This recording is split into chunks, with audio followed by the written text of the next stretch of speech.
ಒಂದ್ ವಿಡಿಯೋ ನೋಡ್ದೆ, ನಮ್ ಬಾಸ್ ಬ್ಯಾನರ್ ನ ಕಿತ್ತು ಮೇಲಿಂದ ಬಿಸಾಕ್ತಾ ಇದ್ರು. ಆ ವಿಡಿಯೋ ನೋಡ್ದೆ, ಮನ್ಸು ತುಂಬಾ ಅಂದ್ರೆ ತುಂಬಾ ಬೇಜಾರಾಯ್ತು.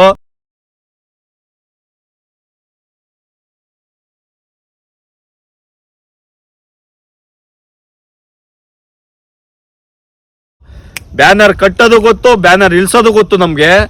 ಬ್ಯಾನರ್ ನಿಲ್ಸಿದ್ರೆ ಯಾವ ರೀತಿ ನಿಲ್ಸ್ತೀವಿ ಅಂದ್ರೆ 15ನೇ ಫ್ಲೋರ್ 20ನೇ ಫ್ಲೋರ್ ಅಪಾರ್ಟ್ಮೆಂಟ್ ಇಂದ ನೋಡ್ಬೇಕು, ಆ ರೀತಿ ಬ್ಯಾನರ್ ಕಟ್ಔಟ್ ರೆಡಿ ಮಾಡ್ತಾ ಇದೀವಿ.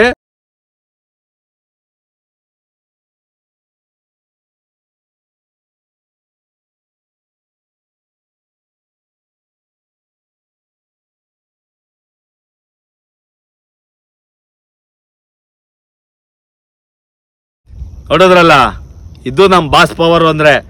ನಮ್ ಬಾಸ್ ನಿನ್ ಮೇಲೆ ಯಾರೇ ನೋಡ್ಬೇಕು ಅಂದ್ರೂ ಈ ರೀತಿ ನೋಡ್ಬೇಕು, ಹಿಂಗಲ್ಲ. ಅದು ತಿಳ್ಕೊಳ್ಳಿ, ನಮ್ ಬಾಸ್ ಅಭಿಮಾನಿ ಪವರು, ನಮ್ ಬಾಸ್ ಪವರ್ ಏನು ಅಂತ ಹೇಳಿ. ಜೈ ಡಿ ಬಾಸ್.